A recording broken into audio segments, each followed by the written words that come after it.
ผู้ชมกินข้าวน้ำกันน้องกินข้าวตอนสวยเนาะข้าวอยู่ไฮอยู่หน้ากับบรรยากาศธรรมชาติสบายดีเนาะมื้อนี้พ่อกับหนุ่มหัวใจลูกทุ่งสิไปหน้าอีกมื้อนี้ไปหาลูกหญ้าหน้าเลยสิไปหาตึกแฮอยู่หน้าว่ามันสิได้หรือบ่ทำมาวัดกันเลยแบบทำบ่ได้เอาแนวกินไปเลยว่าสิได้กินอยู่บ่สิ่งที่ถือไปก็คือนี้ขาดบ่ได้ก็คือน้ำเนาะก็มีแหเป็นแหติดเข่าอันนี้มะกล้วยของหวานแล้วก็มีเกลือมีแจ่วเนาะสิออกไปหน้า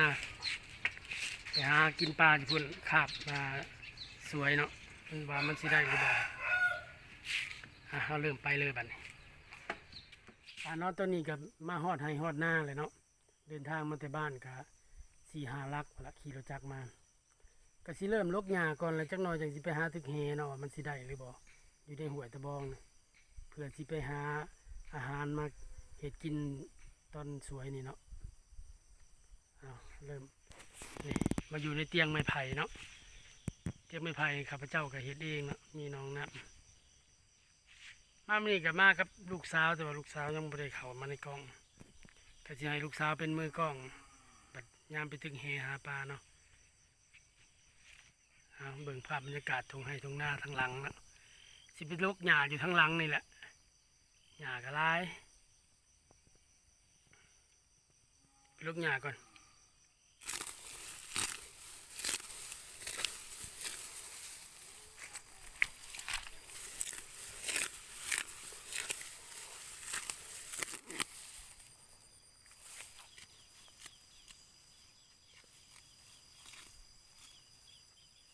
ลกหญ้าหน้ามันนี่พี่น้องเอ้ยหญ้ากระไรแท้ลกใกล้สิแล้วแล้วลกมาแต่ผมใกล้สิแล้วแล้วนะไอ้สมควรลกหญ้าแล้วจะหน่อย10 โมงจังสิไปตึกแหหญ้าก่อน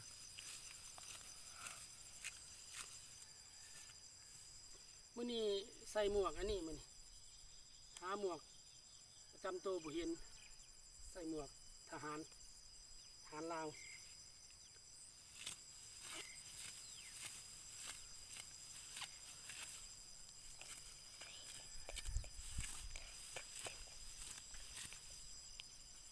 ปะให้มันนั่งนี่เลย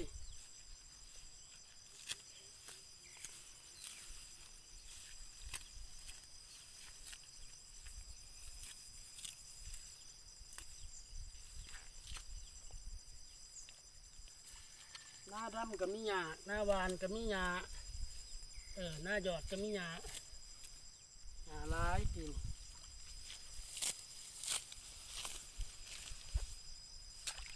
เน่าเป็นปุ๋ยซะ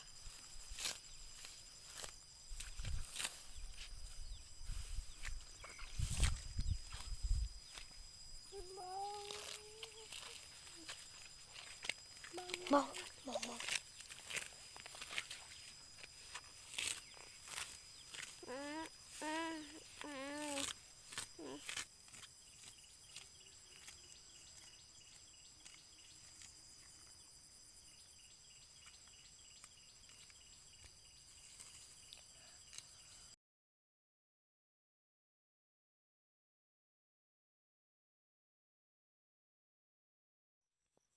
เนาะบัดนี้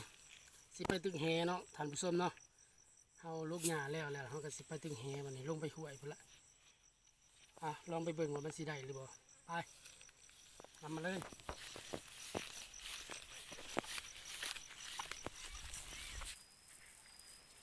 เนาะเฮาก็สิไปตึกปาดที่1เนาะไปนำมาเบิ่งเลย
นี่ใส่ปลาตัวเดียวนี่วะเดี๋ยวตัวหนึงพี่น้อง เอากระปูน้ กระปูแล้วเนาะต้องเอาแล้วกระปูเนาะ ำเพื่อปิ้งมาต้องเอากล้าม แล้วมันก็ครบเลย เอากล้ามเอาเมียนเอากล้ามเอาเมียนเด้อ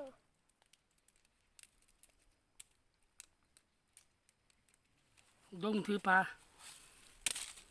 เอา เอากล้ามมันก็เอาไหน กล้ามก็เอาเด้อ เอาใส่ถุงยางบ่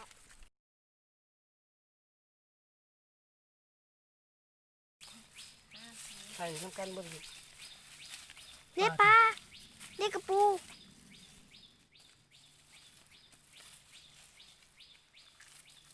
เป็นเด็กปลา ปลาสองตัว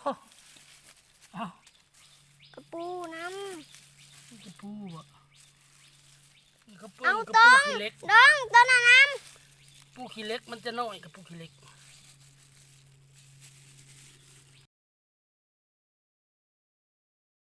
กระปูมีสาม ไป ไปใส่ ไปอีก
มีทั้งปลามีทั้งปี ยังกบ อ้าวจับแล้วก็จับ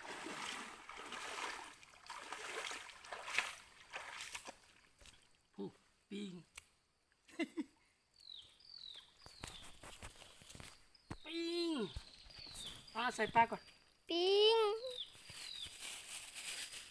ปิ้งจับส่ง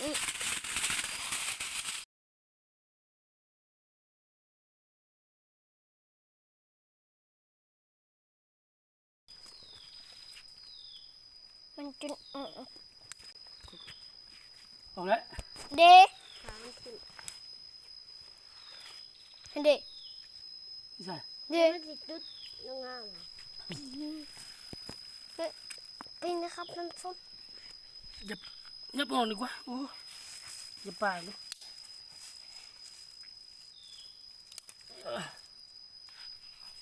อยู่นี่มึงจะพอมากวนกู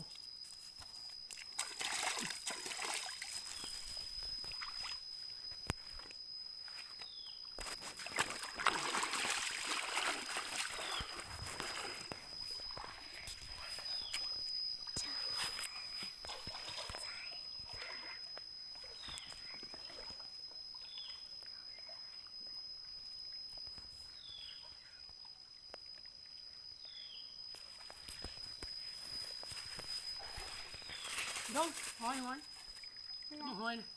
โอเค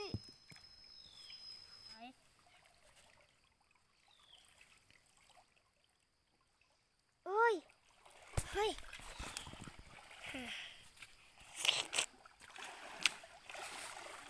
ปลาตัวหนึง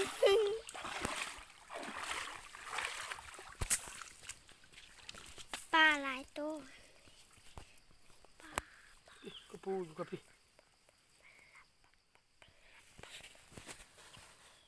จริงไรกองจึงไว้เอาดีๆเนี่ย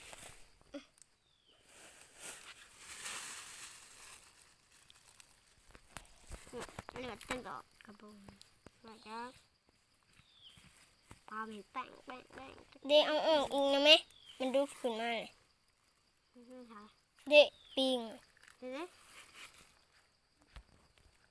มันสิไปน้ำแล้วนี่ค่ะเด็ก อย่าชนน้ำปีกนะมันนำมาใส่กูอีกตั้งใจถ่ายคลิป เอ้ยเลย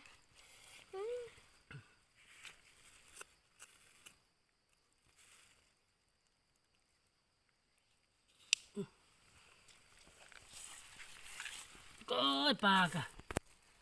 ตอกจิ๊ด นี่เขาเอิ้นปลาลังเกาะเนาะปลาเนี่ยอ้าวเท่าดงเก็บเอาพี่รุดมาพี่จะมีเนาะ2 3เขาปรากฏเนาะ3ตัวนี้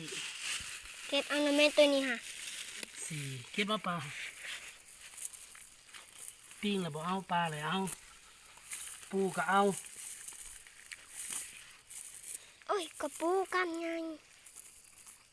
อุ๊ยจุอุ๊ยจุจุอุ๊ย เอาเด้อกับ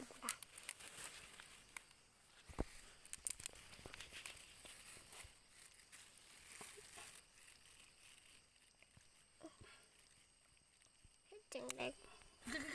เอ้ยนี่มือแล้วท่านผู้ชมอู้วายบันนี้ได้จังไดนี่โอ้ยเลือดบออกเนาะเก็บเฮ้ยยังมีอยู่ ยังมีผิดมีภัยอยู่เลยพี่น้องเอ้ยกระปูนาเนี่ยไม่ถึงเฮเก็บเอาไปปิ้งไปจีกินกับข้าวโอ้ปลาถึงหลายตัวเติบแต่ว่ามันเป็นปลาลังเกาะเนาะตัวจะบ่ใหญ่ปลาอยู่ในห่วยมันก็ซ้ำนี่แหละตัวบ่ใหญ่ปึ๊บเก็บมาโอ้บ้านนี้คือว่าได้ปลาหลายอยู่มีทั้งปลาทั้งปิงทั้งปูบ้าน3 ปอเลย ปูปิงปลา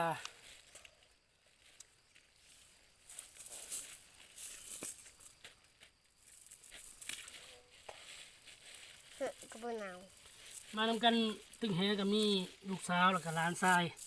ที่เท่าสิงดงเนาะแล้วก็นางคาเวียร์ไปเอาไปตึกต่อไป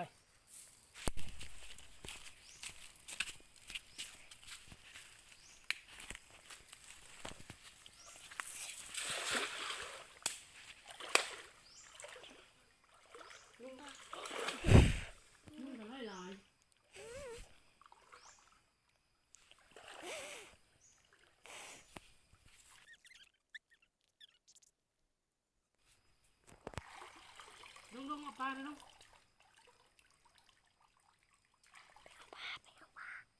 ลุง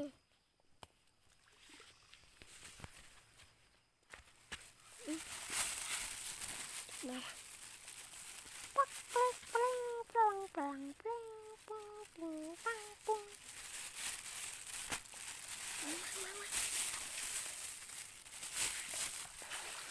กระปู ข้าวกระปูดิ เขาเป็นคนมือกองเขาก็อยากเอาใส่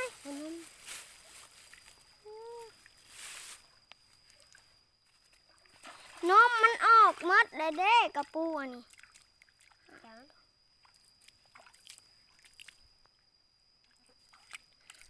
โอ้ยน้อยใส่ต้นมันอยู่น้ำมันลูกไม่ต้องมาลูกค้า 2 ตัวนี่กระปู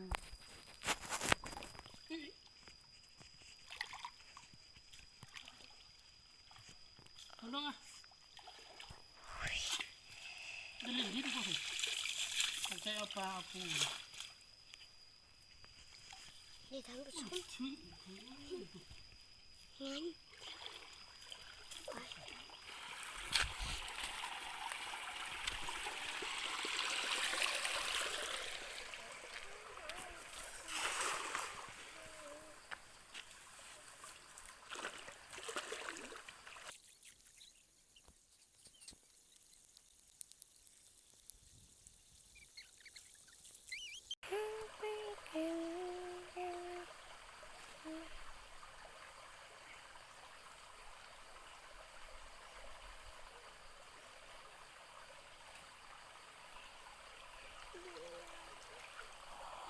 สิงโตตัวใหญ่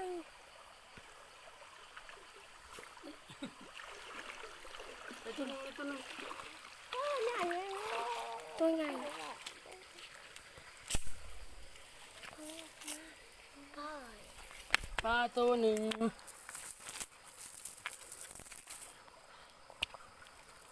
เอาเอง ใส่ถุงยัง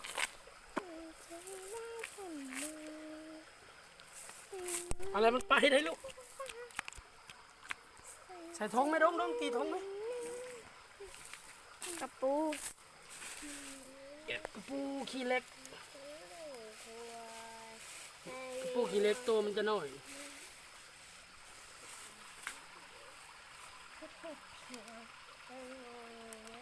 น้ำปลา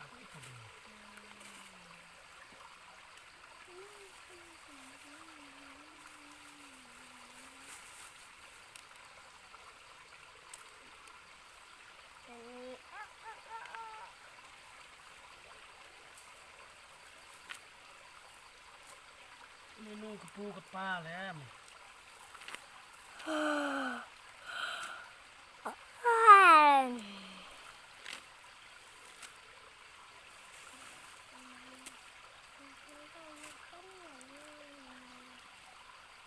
เอา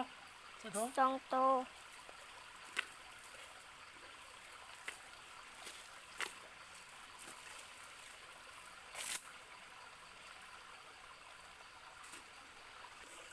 เนาะตึงเฮมาก็7 บาท ได้กระปูแล้วกับปลาเนาะอันนี้แหละลงมาเบิ่งนี่ร้านเป็นไรนี่แหละอาหารตอนสวยมือนี่อุ้ยสิไปละนี่ ตัวนี้ นี่กระปูอ่อนประเทศเพื่อนบ้านเขาเอิ้นปูนิ่มหรือว่าประเทศไทยเนาะนี่น้ำมันลดสิลองไปปิ้งไปจีกินสิเป็นตะกินหรือเปล่า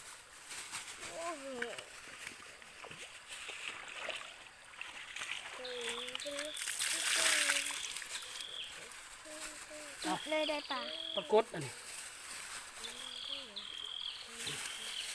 โอ้เมนูกระปูกับปลากันนี่ส่วนแรกก็เป็นกระปูขี้เล็กปูหน้ากันน้อยหนึ่ง ปลาอีตายเลย นี่ปลากระเดิดปลากระบอกอันนี้ ยามันเป็นน้ำลาย นี่ปลาลังเกาะ ปั๊มมันถึงนะ หอยกับกี้ ปั๊มไหล มากับลูกแล้วก็หลานเท่าสิงดงแล้วก็นางคาเวียนะมาดิเราจะไปเห็ดกินเนาะอย่าไปเห็ดมัน ปิดคลิป อาบน้ำก่อนมาดิ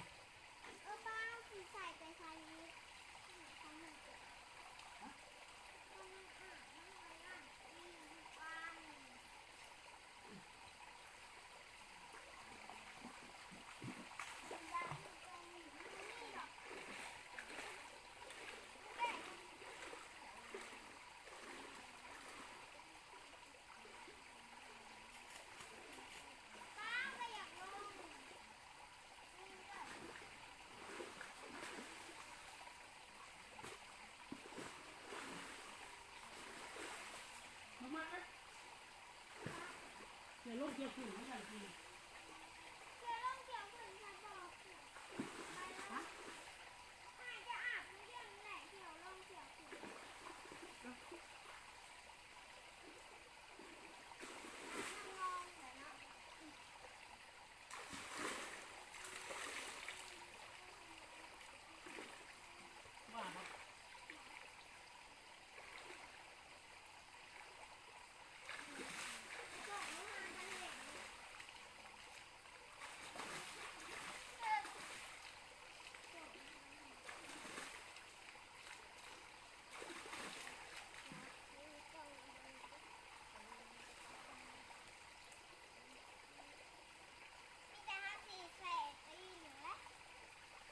ปิ้งกับบ่เสียบ้านปิ้งกับนะ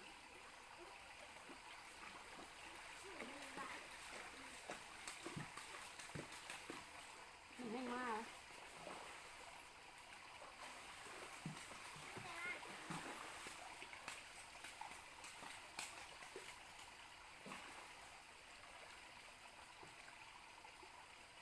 อาน้ำห่วยเด้อพี่น้องเด้อ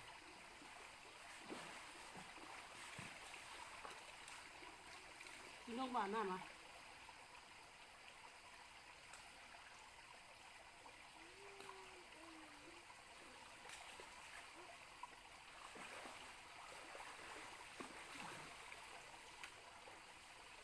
พอแล้ว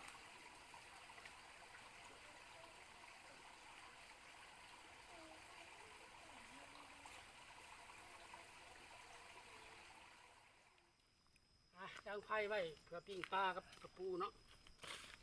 ไปหาไม่ปิ้งปลาก่อน ปลาตัวนี้ของเฮาเด้อตัวนี้ค่ะ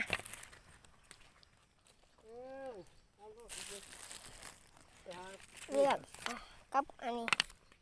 เลือกไม้ดงเลือกไม้ดง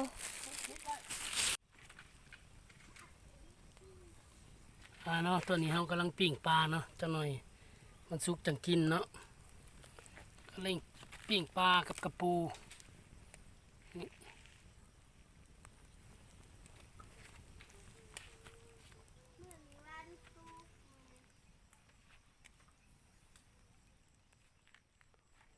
กับบรรยากาศอยู่ทงไห่ทงนาเนาะลูกหญ้าหน้ามื้อนี่ได้ให้หนึ่งครับเศร้าน่ะหญ้าก็หลายแล้วมาตึกแหแล้วมาเห็ดกินอยู่นี่เตียงไม้ไผ่นี่อยู่ในเค็มหนองนา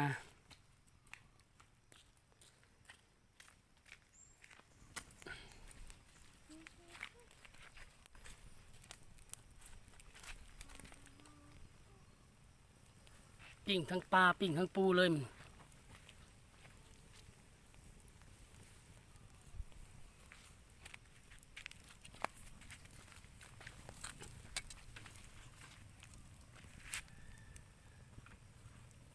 ลองพริกปูนิ่มนี่เป็นปูนิ่มเนาะปูอ่อนๆเนาะสีมันจะเหลืองได้หอยหน่วยหนึ่งติดเฮก็เอามาเลยหอยกับกี้เรามาพริกกระปูกัน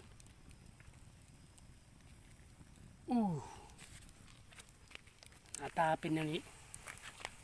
ลองพริกปลาปิ้งหน่อย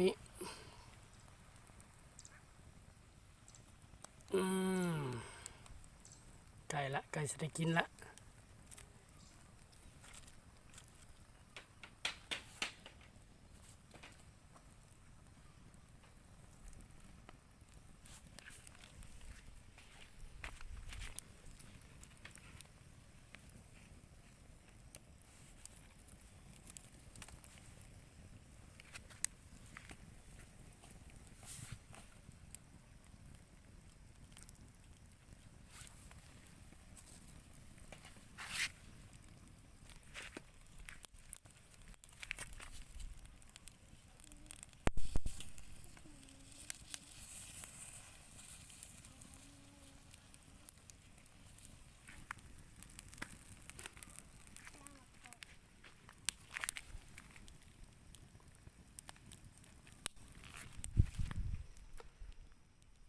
เนาะบัดนี้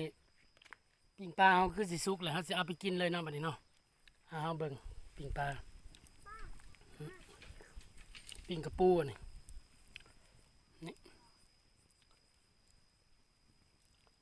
สุกแล้วปิ้งปลาเบรกสุกปันใดเอาลงไก่ไฟตัวนี้สุกแล้วเอาไปขายกินเลยบัดนี้มาผู้ชมกินข้าวน้ำกันเนาะกินข้าวต้นสวยเนาะอยู่ให้ในหน้าเนาะกับลูกแล้วก็หลานเนาะ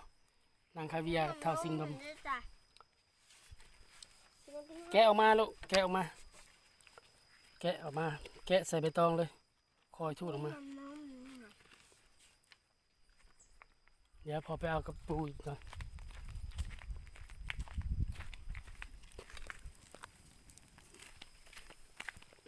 นี่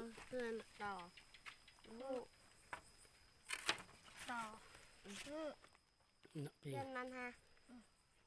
ดีใจ กินเอาได้เวลากินแล้วเนาะวันนี้เนาะเอามากินเนาะมาเด้อพี่น้องเด้อกินข้าวสวยเนาะอยู่ให้อยู่หน้าเด้อกับบรรยากาศอยู่ให้อยู่หน้ากับหนุ่มหัวใจลูกทุ่งเนาะกับลูกกับหลานมาเด้อกินน้ำกันเด้อปลานี่กับกระปูกินได้เนาะวันนี้เนาะขออนุญาตกินก็เด้อพี่น้องเด้อกินน้ำกันเด้อแซ่บๆเด้อ อย่าติ้งแม่ปลาเกือบไข่มันเบิ้งเอาไปกินนี่คือขันน้ำปลา พี่น้องเด้อกินข้าวสวยเด้อกินกับปิ้งปลา มันหยอ จำแจวใส่ใบตองเลยแจวกะกล้องสิอยู่ไกลหน่อยหนึ่งเนาะมันบ่มีบอลตั้งลืมเอาขากล้องมา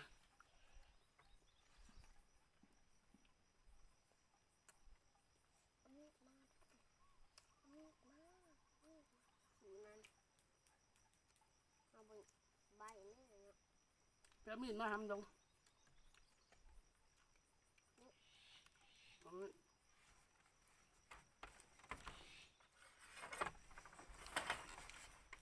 เดี๋ยวเรา ข้าวอยู่ไฮอยู่หน้ากับบรรยากาศธรรมชาติมีเสียงนกห้อง โอ้นั่นแหละฮะมันนี่ แทกเด้อพี่น้องเด้อ ไอ้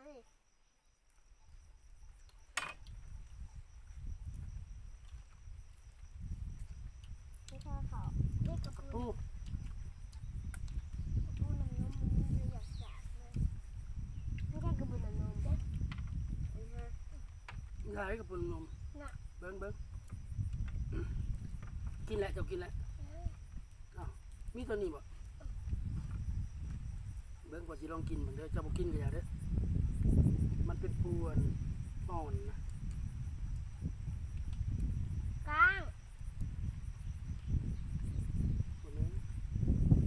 จับเจียวปูนิ่มโอ้ จะออกหวาน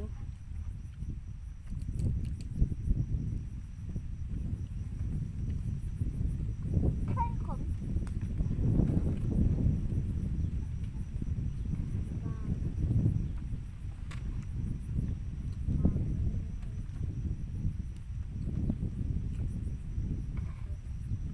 ตึกแง่กับผมมีปลาใหญ่เนาะพี่น้องเลย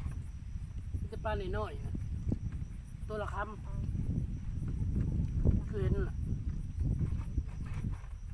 เอ้ากินอยู่ไห่อยู่นะมาลกหญ้าหน้าน่ะได้ไห่หนึ่งครับเศร้าตอนแรงคือลกอีก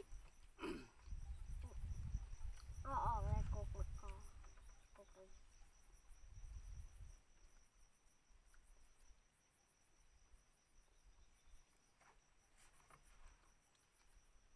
ตัวเป็นไง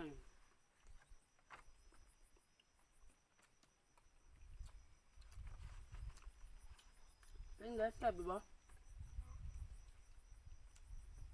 วางดังเบิ้งบอกให้พี่น้องได้ยินมึงดูแซ่บอยู่บ่ แซ่บ ป้าไม่ไข่เนาะ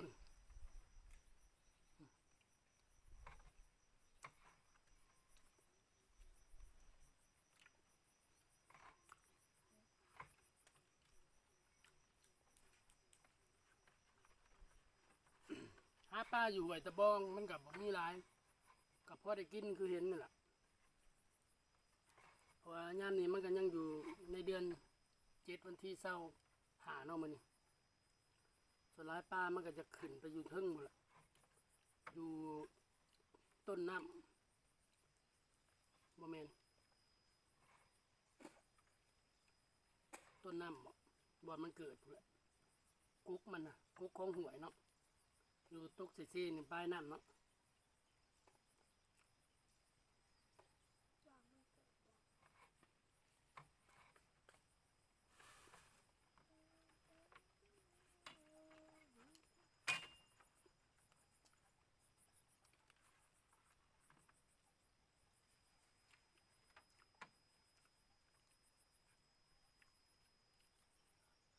ตัวละคำเลย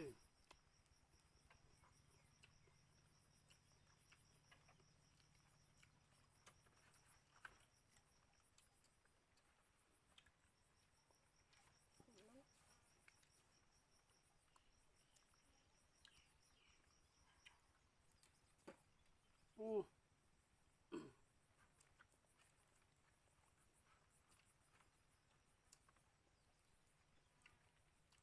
ปูก็เริ่มมันแล้วมีมันเลยแซ่บแล้วครับปู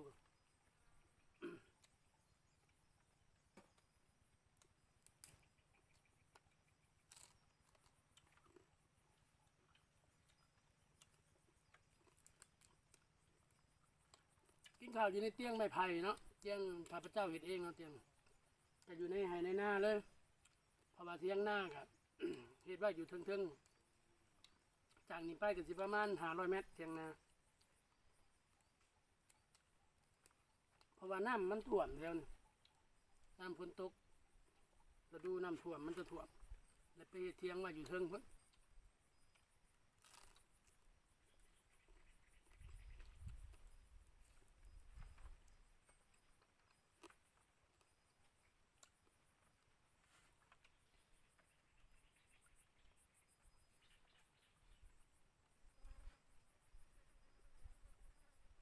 กินปลากดไว้ล่ะโอ้กิ๊กปลากดไว้พุ่นเนาะถ้าจิ้มจอมกิ๊กปลาเก่งป่ะ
เนาะกินข้าวกับอิ่มเลยเนาะบัดนี้เนาะท่านผู้ชมเนาะ ได้ลูกมันแม่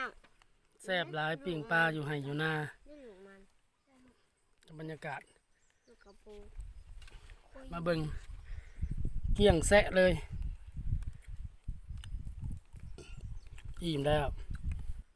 เนาะก็สิขอจบคลิปนี้ไว้สำนี้เนาะก็อย่าลืมกดไลค์กดติดตามให้หนุ่มหัวใจลูกทงเด้อเพื่อนๆทั้งหลายเนาะคลิปหน้าพ่อกันใหม่บ๊ายบาย